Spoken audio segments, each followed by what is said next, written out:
நிறைய பேர் 2026க்கான IPL mini ஏலம் எப்போ நடக்க போகுதுன்னு எதிர்பார்த்துக்கிட்டு இருந்தால் ரீசெண்டாக பார்த்தீங்கன்னா நம்மளோட இந்தியாவும் சவுத் ஆப்பிரிக்காவும் பார்த்தீங்கன்னா ஒரு டெஸ்ட் சீரிஸ் ஒன்று ஆரம்பிச்சிருக்காங்க.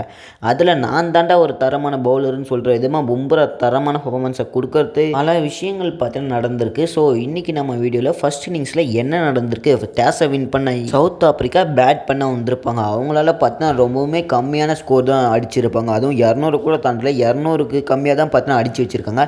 ஸோ இந்தியா இப்போ எவ்வளோ ஸ்கோரில் இருக்காங்க, எவ்வளோ நேரத்தில் சேஸ் பண்ண முடியும், எல்லாத்தையும் பார்த்தீங்கன்னா இன்றைக்கான டேயில் நம்ம பார்க்கலாம்.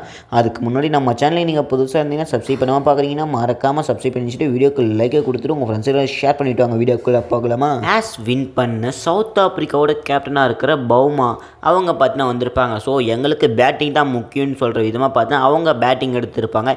இதுக்கு முன்னாடி ஆஸ்திரேலியா கூட பார்த்தீங்கன்னா மிகப்பெரிய வெற்றி பெற்று சாம்பியனாக இருப்பாங்க. ஆனால் இப்போ பார்த்தீங்கன்னா நம்மளோட இந்தியா கூட மோத வந்துட்டாங்க. இந்த ஒரு சவாலில் இந்தியா ஜெயிக்குமா தோக்குமான்னு உங்களுடைய ப்ரெடிக்ஷன் என்னென்னு மறக்காமல் கமெண்டில் சொல்லிட்டு போங்க. சரி, ஓகே. ஃபர்ஸ்ட் இன்னிங்ஸில் என்ன நடந்ததுன்னு நான் உங்களுக்காக சொல்கிறேன். அதாவது பார்த்தீங்கன்னா டீம் எல்லாம் செலக்ட் பண்ணிவிட்டு நம்மளுடைய இந்தியா பார்த்தீங்கன்னா களமிறங்க ஆரம்பிச்சிட்டாங்க ஃபீல்டிங்க்கு. டாஸை வின் பண்ண சவுத் ஆப்பிரிக்காவோட கேப்டன் பவுமா பார்த்தீங்கன்னா நாங்கள் ஃபஸ்ட்டு பேட் பண்ணுவோன்னு பார்த்தீங்கன்னா சொல்லிட்டாங்க. எந்த வென்யூவில் நடந்தது? நம்ம ஏரியாவில் தான். அதாவது பார்த்தீங்கன்னா ஈடன் கார்டனில் பார்த்தீங்கன்னா நடந்தது இந்த ஒரு மேட்ச்சு. சரி, சவுத் ஆப்பிரிக்கா ஃபஸ்ட்டு பேட்டிங் பண்ணாங்க. அவங்களால எவ்வளோ தான் ஸ்கோர் அடிக்க முடிஞ்சுதுன்னு கேட்டிங்கன்னா வெறும் 189 மட்டும்தான் அடிக்க முடிஞ்சது. என்னடா சொல்கிற, ஆஸ்திரேலியா மிக ஒரு டெஸ்ட் சாம்பியனாக இருக்கிற ஆஸ்திரேலியாவை போய் இவங்க கதிரிக்காதங்க விட்டுவாங்க. இவங்க 180க்குலாம் ஆல் அவுட் ஆகிட்டு இருக்காங்களான்னு கேட்டிங்கன்னா அப்படி தான் நடந்திருக்கு. 159 தான் அடிச்சிருக்காங்க. ஸோ ஆல் அவுட்டும் ஆகியிருக்காங்க. நம்ம இந்தியா பார்த்தீங்கன்னா ஃபஸ்ட் டே முடிவில் பார்த்தீங்கன்னா 37 ரன் அடிச்சிருப்பாங்க. ஒரு விக்கெட்டு போயிருக்கும், 20 ஓவர் பார்த்தீங்கன்னா முடிஞ்சிருக்கும். இன்னும் இந்தியா லீட் எடுக்கிறதுக்கு பார்த்தா 122 ரன்னு பார்த்தீங்கன்னா தேவை.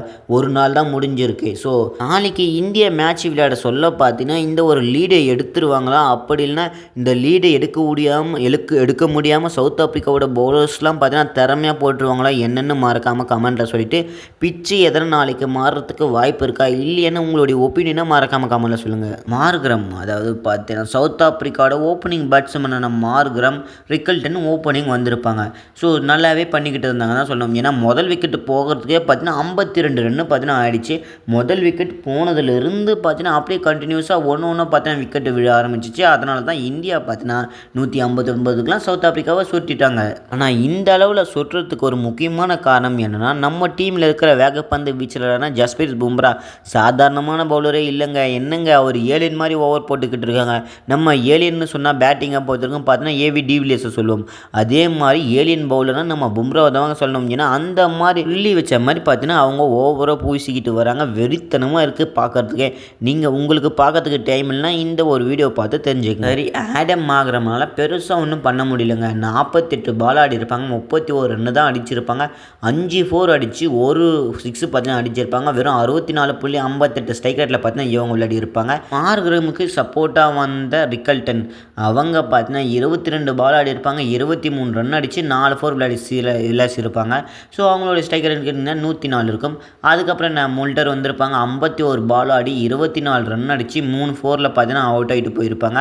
அப்புறம் அவங்களுடைய கேப்டனான பவுமா வந்திருப்பாங்க, 51 பால் ஆடி 24 ரன் அடித்து 3 விக்கெட் அடிச்சிருப்பாங்க.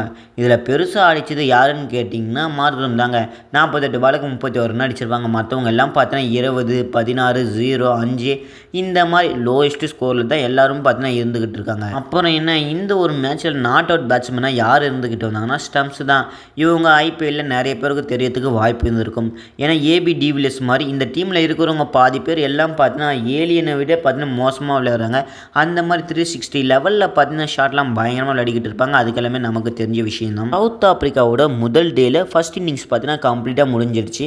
அவங்களால முடிஞ்சதுன்னு பார்த்தீங்கன்னா ஒரு 55 ஓவருக்கு 159 ரன் அடித்து பார்த்தீங்கன்னா 4 விக்கெட் ஆகியிருப்பாங்க. அதுக்கப்புறம் நம்மளோட இந்தியா வந்து களம் இறங்கியிருப்பாங்க. 37 ரன் அடிச்சிருக்காங்க, ஒரு விக்கெட்டு, மொத்தம் 20 ஓவர் ஆடிருக்காங்க. அதில் எஸ்எஸ்வி ஜெய்ஸ்வால் அவங்க பார்த்தீங்கன்னா 27 பால் ஆடி 12 ரன் அடித்து 3 4 அடிச்சிருப்பாங்க.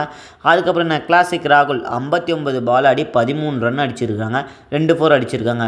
ஸோ அதுக்கப்புறம் வாஷிங்டன் சுந்தர் அவங்களுக்கு பார்த்தீங்கன்னா ஓவர் சரியாக தராமல் பார்த்தீங்கன்னா பேட்டிங்கில் நல்லா பர்ஃபார்மன்ஸ் பண்ணணும்னு பார்த்தீங்கன்னா அனுப்பி வச்சுருக்காங்க. இந்தியா போட்ட இன்றைக்கி ஃபஸ்ட் இன்னிங்ஸில் போட்ட 55 ஓவரில் பார்த்தீங்கன்னா ஒரே ஒரு ஓவர் மட்டும் தான் வாஷிங்டன் சுந்தர் போட்டிருக்காரு. மற்றவங்க எல்லாம் பார்த்தீங்கன்னா போட்டு விக்கெட்டை எடுத்து பார்த்தீங்கன்னா மேட்சை முடிச்சுட்டு இருக்காங்க. அதனால் நீ போய் ஒன் டே ஒன் விளையாடி நல்லா விளையாடுப்பான்னு சொல்கிற மாதிரி தான் இப்போ வாஷிங்டன் சுந்தரா களமிறக்கி விட்டுருக்காங்க. 38 பாலுக்கு பார்த்தீங்கன்னா 6 ரன்னு. T20 இருந்தாலும் அடிக்கிறாரு, டெஸ்ட்டாக இருந்தாலும் டிஃபென்சிவ் ஆடுறாரு, பயங்கரமாக விளையாடுறாங்க. இவங்கள பற்றி உங்களுக்கு பிடிச்சது என்னென்னு மறக்காமல் கமெண்ட்டில் சொல்லிவிட்டு வீடியோ பிடிச்சா லைக்கை கொடுத்துட்டு உங்கள் ஃப்ரெண்ட்ஸுக்கு ஷேர் பண்ணிட்டு நம்ம சேனலை சப்ஸ்கிரைப் பண்ணி வச்சுங்க. அடுத்த வீடியோவில் சந்திக்கலாம்.